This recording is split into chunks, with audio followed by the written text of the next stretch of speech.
Bonjour à vous mes hockey fans et bienvenue à un autre aperçu pour ce qui est de la saison 2024-2025 de la LNH et aujourd'hui on s'attaque aux Penguins de Pittsburgh. Les Penguins de Pittsburgh c'est une organisation qui, on n'a pas le choix de se le dire, et plus que ça va puisqu'elle est vieillissante. Notre core, là, donc nos joueurs les plus importants qu'on a au sein de l'organisation. Dans le cas de Sidney Crosby, on est rendu à 37 ans, Evgeny Malkin 38 ans, Christopher Le Temps 37 ans. On peut peut-être mettre là-dedans aussi Eric Carlson. Eric Carlson, je ne sais pas erreur, je pense qu'il est rendu à 34 ans. Ouais, exact. Fait que, tu sais, on a des gars qui sont rendus un peu plus avancés en âge pour ce qui est du cœur de cette organisation-là. Puis on n'abandonne toujours pas, selon même les dires de Carl Lobus. On va essayer de rajouter le plus de pièces possible pour que l'équipe soit la plus performante le plus rapidement possible. Donc ce qu'on veut, c'est une équipe qui soit non seulement compétitrice pour les séries éliminatoires, mais carrément pour la Coupe Stanley. Et pourtant, on commence à tirer un peu là, par rapport à certains joueurs. On pense entre autres à Evgeny Malkin, 67 points. Malkin est un gars qui peut faire plus que 67 points, mais veut pas, il avance en âge, 38 ans. Là. Fait que, bref, c'est une organisation qui vieillit, mais qui, on dirait, ne veut pas tant le voir. C'est sûr qu'avec des performances aussi exceptionnelles que ça de Sidney Crosby l'année passée, je comprends un peu leur point de vue. On a eu de la difficulté à rester dans la course là, du côté de Pittsburgh. C'est vraiment comme en fin de saison qu'on a fait un push assez intéressant, mais qui a été insuffisant pour qu'on participe aux séries éliminatoires. Donc, tu sais, de façon générale, ça n'a pas nécessairement été une super saison pour les Pingouins. Oui, on a poussé en fin de saison. Puis ça, c'est une chose que les Pingouins nous ont habitués même au cours des peut-être 15 dernières années, 10-15 dernières années. C'est de faire vraiment un push en fin de saison. Mais c'est ça. Ça a été une saison que je qualifierais de décevante du côté de Pittsburgh, mais il y a eu quand même des points très positifs. Malheureusement, on a manqué les séries éliminatoires. Il faut quand même faire une mention honorable ici à Jeff Carter là, qui a pris sa retraite. Si je ne fais pas erreur, Jeff Carter, je pense qu'il y avait un affaire comme une quinzaine de points l'année passée. Donc, belle carrière pour ce qui est du joueur très vétéran. Donc, petite mention honorable pour lui. Sinon, ben c'est ça. Tu sais, la saison dernière, on n'était pas dans la course aux séries éliminatoires. On a donc décidé de faire la transaction de Jake Gunzel, ce qui a créé un froid avec Sidney Crosby, parce que Gunzel était généralement utilisé avec Crosby. Donc, euh, Crosby a comme pas compris l'intérêt de ce move-là. Du côté de Dubus, ce qu'on voyait dans le fond, c'est qu'on n'était pas dans le portrait des séries éliminatoires. Fait que tu sais, en tout cas, ça a été comme d'un côté et de l'autre. Tu sais, Gonzalo avait 52 points en 50 matchs avant d'être échangé. Il avait une très très bonne saison. Quand même, on va donner mention honorable. Par contre, on a acquis Michael Bunting là-dedans, dans cette transaction-là. Puis Bunting, du côté de Pittsburgh, c'est 19 points en 21 matchs. Quand même pas mauvais, là. Mais c'est ça, tu sais, c'est particulier. On a fait l'acquisition d'Eric Carlson. Eric Carlson, un défenseur vétéran. C'est ça. C'est ça. Dans le cas d'Eric Carlson, ça a été une saison peut-être un peu plus. Un peu en déca de ses standards, là, 56 points.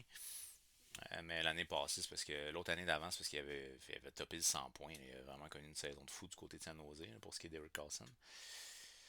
Fait que c'est ça. C'est ambigu un peu ce qui se passe du côté de Pittsburgh là, pour le moment. Enfin bref. Donc on est une organisation qui, selon les dires de Carl Dubus, on veut compétitionner pour la Coupe Stanley. Donc on veut vraiment y aller pour le long chemin en séries éliminatoires. Du côté de Mike Sullivan, on est là depuis tout le temps. Là. Je pense que ça fait genre 10 ou 12 ans qu'il est entraîneur-chef du côté de Pittsburgh.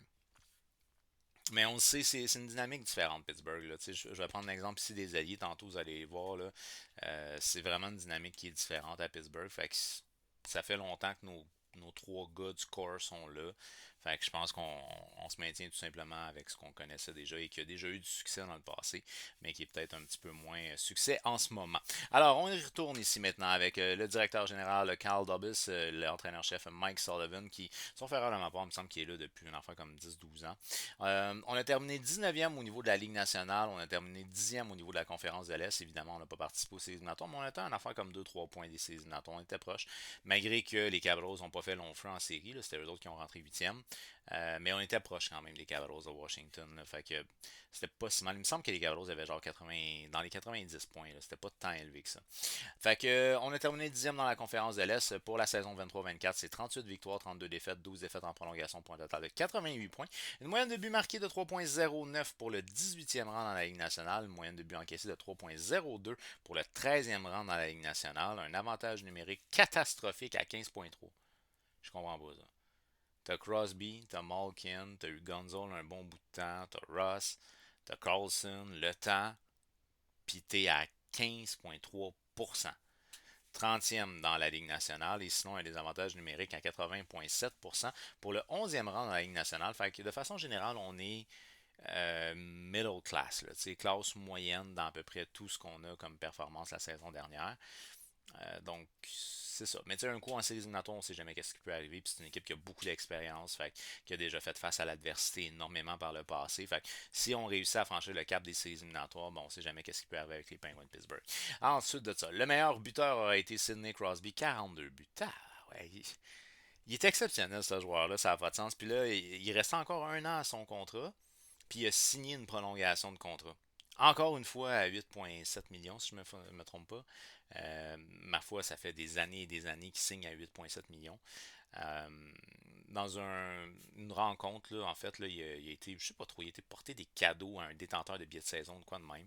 Puis on lui a posé la question là, dans cette circonstance-là, on lui a posé la question, c'est pourquoi il a accepté un contrat qui est en dessous de ce qu'il pourrait demander. Il a frôlé les 100 points quand même. Là. Puis sa réponse à lui, c'est qu'il veut donner tous les outils nécessaires à son directeur général pour bâtir une équipe compétitive.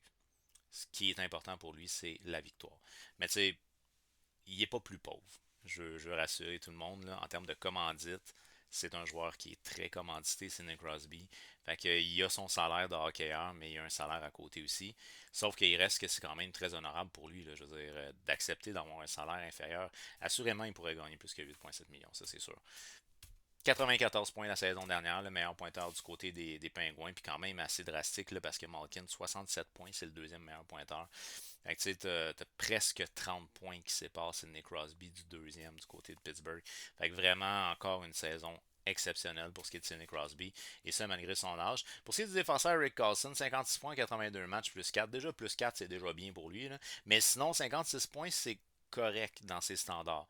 Mais tu sais, il y avait eu une saison, je pense que c'était 101 points du côté de San Jose la saison d'avant. Je sais pas à quel point c'est réaliste de se dire qu'il va réaliser encore une saison de 100 points Rick Carlson. Par contre, il a bien fité. Il a vraiment très bien fité. Puis on a vraiment trouvé un binaire en Patterson avec lui. Patterson, qui est un défenseur qu'on connaît très bien du côté de Pittsburgh, ça fait des années qu'il est là, qui est plus un défenseur défensif. Là, il est capable d'apporter une petite touche offensive, mais c'est un gars qui est très responsable. Puis on a trouvé un pairing avec Eric Carlson qu'on a bien aimé du côté de Pittsburgh. Fait que, on a réussi à l'adapter rapidement, à l'intégrer rapidement du côté de Pittsburgh. Puis ça a bien fonctionné, mais je maintiens que quand même, là, on est passé de 100 points à 50 quelques points. Ça fait une grosse différence quand même. Mais c'est quand même pas une mauvaise saison pour ce qui est d'Eric Carlson. C'est plus l'autre saison d'avant qui avait été. C'est un gars qui a déjà fait 80 points, là, je l'accorde, là, mais mettons que j'avais à mettre un chiffre à Eric Carlson, pas l'année passée, l'autre année d'avant. J'aurais pas dit 100 quelques points. Là, j'aurais probablement dit 70. Là, fait que c'est ça. On est un peu plus dans nos standards ici à 56 points, un peu en déconne nos standards. Maintenant, au niveau des espoirs, il y a une couple d'espoirs qui sont intéressants là, du côté des Penguins de Pittsburgh. Je pense entre autres comment il s'appelle, McCourty, qu'on a été chercher du côté de Winnipeg. Donc, il voulait juste pas jouer pour les Jets, pour Dieu sait quelle raison. Puis on en a fait l'acquisition. McGarty, on parle d'un gars quand même qui joue au niveau des collèges américains l'année passée. Là. Le collège américain, c'est un joueur à caractère offensif. Fait que c'est un bel espoir qu'on a fait l'acquisition du côté de Pittsburgh. J'ai vu des gens qui le mettaient dans l'alignement. Quatrième trio. Moi, je comprends pas. Je préférerais qu'il joue sur le premier trio avantage numérique avec Will Barry dans la Ligue américaine plutôt que de le voir jouer sur un quatrième trio dans la LNH, même si c'est une expérience quand même la LNH, mais je sais pas. Enfin bref, donc on a quelques espoirs qui sont des espoirs qu'on pourrait avoir dans la LNH cette année. dont entre autres McGarty. Mais sinon, moi, j'ai sélectionné ces trois espoirs-là. Alors, je commence avec Joel Blomqvist. Donc, dans le cas de Joel Blomqvist, c'est un gardien de but de 22 ans. Il a évolué au niveau de la Ligue américaine la saison dernière. En 45 matchs, il a une moyenne de 2,16 et 921, ce qui est quand même très bien. Donc, normalement, c'est lui qui devrait être théoriquement rappelé, advenant qu'il y a une blessure à nos deux gardiens principaux qu'on a au niveau de la Ligue nationale. Fait que ça se pourrait qu'on le voit dès cette année, Joel Blomqvist. C'est un gardien de but qu'on dit qui est très fluide. C'est un gars qui, semble-t-il, lit très bien le jeu et qu'il a une bonne capacité avec ses mains de recouvrir ses retours.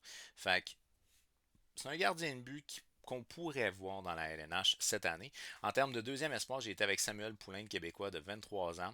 Il peut jouer aux deux ailes, donc aile droite, aile gauche. Il a évolué au niveau de la Ligue américaine la saison dernière. En 41 matchs, il a 16 buts, 15 passes, 31 points. Évidemment, c'est pas en 31 points en 41 matchs, c'est pas un joueur qui est qualifié comme étant un joueur all offense, donc très offensif. C'est un joueur qu'on qualifie comme étant un bon joueur dans les deux sens de la patinoire et responsable en zone neutre. Fait que c'est un gars qui pourrait être dans notre bottom six, donc dans notre dernier 6 ici, dès cette année dans la Ligue nationale. On dit de lui d'ailleurs qu'il montre de belles qualités de leadership. Puis ça, c'est toujours intéressant d'avoir ce genre de gars-là dans une organisation, surtout si on fait des séries. C'est toujours intéressant. Puis malgré son jeune âge, 23 ans, qui montre du caractère et du leadership, c'est super intéressant pour ce qui est de Samuel Poulain. Du côté de la Ligue américaine, mais qui on pourrait voir dans la Ligue nationale cette année, tout dépendamment comment ça va se passer pour les blessures. Et en termes de troisième espoir, ben, j'y étais avec Vassili Ponomariov. Alors, Vassili Ponomariov, c'est un joueur de centre de 22 ans. Qui a évolué au niveau de la Ligue américaine la saison dernière. En 41 matchs, il a 9 buts, 21 passes pour 30 points. Alors, encore une fois, on parle d'un joueur ici qui est considéré comme étant un joueur de deux sens, donc two-way player. C'est un gars qu'on dit qui manie très bien la rondelle et qui a un très bon sens du hockey. Donc, hockey sense pour les anglophones. Alors, un excellent hockey sense. Fait que s'il advienne que blessure il y a, ça se pourrait qu'on voit ce genre de gars-là. Dans le cas de McGarty, d'après moi, il devrait commencer au niveau de la. En tout cas, il devrait commencer dans la Ligue américaine, mais ça se peut qu'il commence dans la LNH cette année. Pour McGarty, c'est un gars qui évoluait au niveau des collèges américains la saison dernière. C'est un gars qui est très offensif. Fait que si on a quelques manques au niveau de. Mettons nos trois premières lignes, là, je pourrais accepter qu'il joue sa troisième. Là. Ben là, à ce moment-là, on pourrait le rappeler lui aussi. Fait que c'est ça pour ce qui est des espoirs. Sinon, ben, je vous rappelle que vous pouvez me suivre sur mes différents réseaux sociaux, YouTube, TikTok, toujours au nom d'HockeyFan514, sous le hashtag HF514. Hein? Comme mes casquettes d'ailleurs, mes casquettes toujours disponibles sur eBay si jamais vous êtes intéressé. Et je vous invite aussi à aller faire un tour sur le site alacoupe.ca pour aller voir la série d'articles de notre chroniqueur Andy Saucier qui dresse le portrait de l'été des différentes organisations de la LNH. C'est disponible dès maintenant sur notre site alacoupe.ca. Maintenant, ça c'est mon alignement. Là, cette fois-ci, au moment de l'enregistrement de la vidéo, il y a des camps d'entraînement qui sont bel et bien commencés. J'ai des doutes sur certains choix. Il y en a certains que j'ai quand même mis dans mon alignement, d'autres que non. Alors, euh, selon ce que j'ai vu, on est au tout début. Là. Au moment d'enregistrer, c'est le début du camp d'entraînement. On semble vouloir au moins essayer Anthony Beauvillier avec Sidney Crosby et Rust. Moi, je suis pas convaincu. Je pense qu'on a d'autres joueurs qui pourraient être intéressants.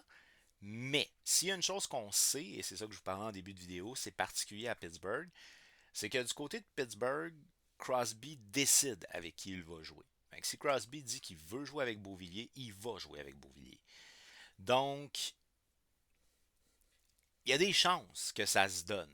Puis si c'est parce que Crosby voulait essayer Beauvillier, ça se peut que la saison commence. Assurément, si Beauvillier joue la saison avec, crée-moi qu'il ne va pas faire 17 points la saison prochaine. En tout cas, bref, là, on a Anthony Beauvillier ici qui, pour le début du camp d'entraînement, a été placé sur le premier trio.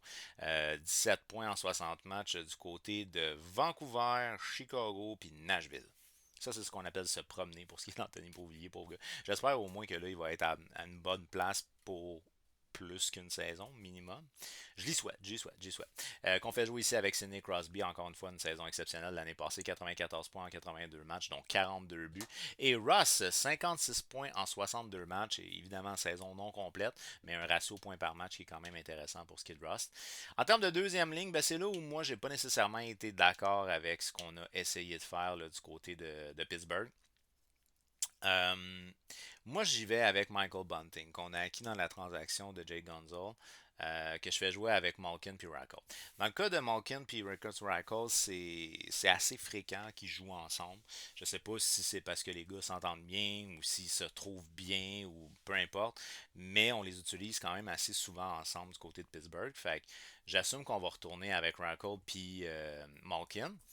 Dans le cas de Rackle, c'est quand même 37 points en 70 matchs la saison dernière. C'est pas fou. C'est même pas une bonne saison pour lui. Là. Sinon, pour Malkin, 67 points, 82 matchs. Comme j'ai dit tantôt, on l'a connu un peu plus productif offensivement. Et Bunting, lui, 55 points, 81 matchs, mais quand même, je pense que c'était un peu plus d'un point par match à Pittsburgh. Fait que ça va bien, c'est un joueur à caractère offensif. Fait que je pense que ça peut être intéressant d'avoir un gars qui va peut-être un peu mieux offensivement du côté gauche de Malkin, puis un gars qui a peut-être un petit peu plus de difficulté en Rackle. Fait que peut-être que ça va comme balancer la ligne, puis que ça va la propulser un peu plus. En termes de troisième ligne, cette fois-ci, ben, j'y étais avec Hayes, 29 points en 79 matchs la saison dernière. Hayes, il évoluait du côté de Saint-Louis, âgé de 32 ans, qui d'ailleurs a perdu un bon ami en Johnny Gaudreau cette année. Que je fais jouer ici avec Larceleur et Cody Glass. Fait que Cody Glass, c'est un joueur qui est rendu maintenant mi-vingtaine, là, quand même 25 ans. Il évoluait du côté de Nashville la saison dernière. En 41 matchs, seulement 13 points. C'est vraiment pas beaucoup. C'est un gars qui peut jouer au centre, si je ne me trompe pas. C'est un gars qui est à caractère offensif, mais qui se développe pas dans le sens qu'on souhaiterait et qui a beaucoup de blessures. Fait que, des fois, c'est un petit peu plus problématique. Fait que je trouve ça intéressant de le faire jouer avec Ace, qui est vraiment un vétéran, qui va peut-être pouvoir justement aider à développer un peu plus Cody Glass. Au centre, c'est l'Arcelor, mais ça, la structure de centre de Pittsburgh est un peu coulée dans le béton. Là. Ça va être Crosby, Malkin, Heller, puis Lizotte, Blake Lizotte sur le quatrième trio. Fait que ça, c'est un peu par défaut que ça va être comme ça. Ensuite de ça, en termes de quatrième trio, ben, on va y aller avec Drew O'Connor. Dans son cas, à lui, c'est une bonne première saison complète dans la LNH pour O'Connor. Mi-vingtaine, là, 25 ou 26 ans pour ce qui est de O'Connor, 26 ans. 33 points en 79 matchs la saison dernière, mais il a été utilisé avec Crosby, il a été utilisé avec Malkin, il a été utilisé à peu près à toutes les sauces. Fait que c'est un gars qui pourrait peut-être challenger les autres au-dessus, je ne sais pas, mais en tout cas, c'est un gars qui a montré de belles choses, mais pas au point que je considère que c'est un gars qui devrait être dans mon top 6. Par la suite, en termes de centre de quatrième trio, ben, c'est Lizotte. Lizotte, dans son cas, à lui, il évoluait du côté de Los Angeles. Euh, c'est un gars de profondeur. C'est un gars de profondeur. Il n'est pas là pour challenger ni Heller, ni personne. C'est un gars de profondeur. 15 points en 62 matchs la saison dernière. Et Noel Cherry, lui, c'est un vétéran quand même de 32 ans. C'est 7 points en 55 matchs du côté de Pittsburgh. En termes de scratch, j'y étais avec Pustinen, lui, il a 25 ans, 20 points en 52 matchs la saison dernière du côté de Pittsburgh. Maintenant, au niveau de nos pairings ou de nos duos de défenseurs. Au niveau de nos duos de défenseurs, pour ce qui est du premier duo, j'ai été vraiment avec celui qu'on a vu le plus fréquemment la saison dernière, qui est Pedersen avec Carlson. Fait que Carlson, comme j'ai dit, il a connu quand même relativement une bonne saison la saison passée. Puis tant mieux, parce qu'il est un petit peu plus jeune que le temps. Fait que peut-être d'enlever un peu de responsabilité à Christopher Le Temps, ça l'aide à performer plus quand il va être là, tout simplement. Fait que donner peut-être un peu plus de temps de jeu à Carlson. Peterson, c'est un gars qu'on a énormément confiance en lui du côté de Pittsburgh. Marcus Peterson, 30 points, 82 matchs la saison dernière. C'est un défenseur intelligent. Oui, il est capable d'apporter un peu d'offensive, mais il est surtout responsable et intelligent dans son jeu. Que je joue avec Eric Carlson, qui est zéro responsable dans son jeu, mais qui peut provoquer beaucoup de choses. 56 points, 82 matchs du côté de Pittsburgh la saison dernière. Et là, sur mon deuxième pairing, ben c'est sûr, j'ai pas le choix. Il faut que j'y aille avec Christopher Le Temps. 82 matchs, 51 points la saison dernière. Il a fait une saison complète, ce qui est bien parce qu'encore là, Le Temps, c'est un gars aussi qui est un peu fragile. Et là, on a fait une très belle acquisition. À mon humble avis, à moi, là, c'est une très belle acquisition. On a fait l'acquisition de Grezlik. Grezlik. Excusez, Grezlik. Grezlik, c'est 11 points en 63 matchs la saison dernière du côté de Boston. C'est un défenseur qui est défensif. Et lui, il a fait toute sa carrière avec les Bruins de Boston. Comme on le dit souvent, les Bruins de Boston, c'est une organisation qui est très responsable. Fait que l'équipe, elle est professionnelle et elle est responsable dans son jeu. Autant que les attaquants vont être responsables que les défenseurs vont être responsables. Donc, on garde des jeux qui sont des jeux peut-être un peu plus simples, mais qui sont plus sécuritaires. Puis, tu sais, on provoque peut-être un peu moins de choses, mais on est très solide pour protéger nos gardiens. Et ça, je pense que pour le temps, ça va être extrêmement intéressant. Parce que le temps, c'est un défenseur qui aime patiner, qui aime avancer. C'est un défenseur qui aime provoquer des choses. Puis là, de savoir qu'en arrière de lui, un défenseur qui va être capable de le backer, je pense que c'est vraiment très intéressant. Encore faut-il qu'il s'adapte à l'organisation, je ne sais pas. Puis là, ben, au début des camps d'entraînement, je ne sais pas si ça va continuer comme ça pour le reste des camps, mais on l'a essayé avec le temps. Fait que c'est intéressant. Ça, c'est un pairing que je trouve très intéressant. On aurait deux bons pairings à ce moment-là du côté de Pittsburgh pour notre top 4. Et ensuite de ça, en termes de quatrième duo, ben, je vais avec Ryan Graves, 14 points en 70 matchs. Il était surtout utilisé avec le temps l'année passée. C'est un peu plate, là, je le descends, mais c'est on a signé du monde.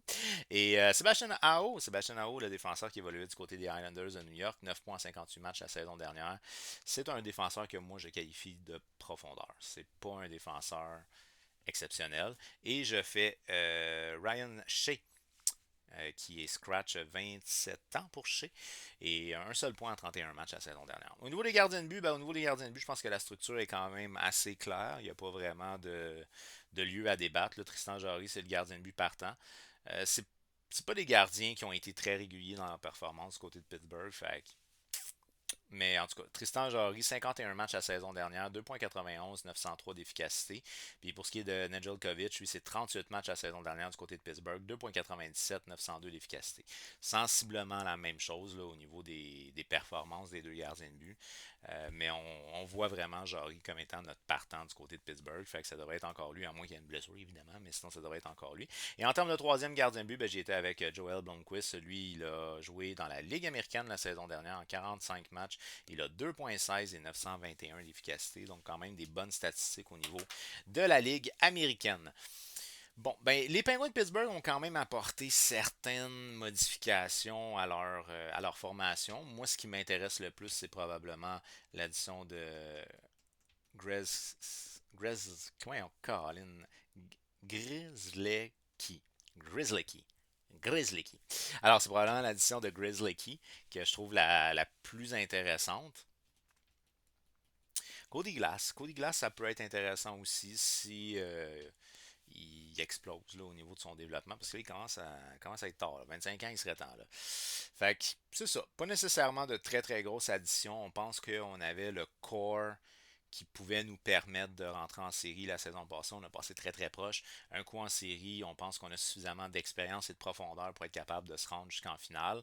Fait que, tu sais, Crosby va devoir ressortir encore une saison exceptionnelle.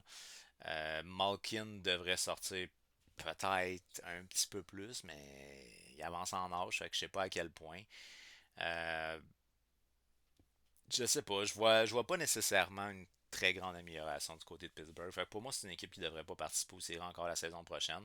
Mais les Penguins de Pittsburgh sont une équipe qui nous ont souvent surpris par le passé. Fait qu'on sait jamais, on sait jamais. D'après vous, est-ce que oui, c'est une équipe qui va participer aux séries? Vous êtes comme moi, puis vous pensez on n'a pas vraiment fait les additions nécessaires pour être un sérieux prétendant aux séries éliminatoires. Eh bien, faites-le moi savoir au travers des commentaires. Alors, je vous dis un gros merci d'avoir regardé ma vidéo. On n'oublie pas, on met un petit j'aime et on active la petite cloche. On s'abonne et active la petite cloche parce qu'il y a d'autres aperçus pour la saison 24-25 qui s'en viennent très prochainement. Je vous dis un gros merci d'avoir regardé ma vidéo et on se revoit très bientôt.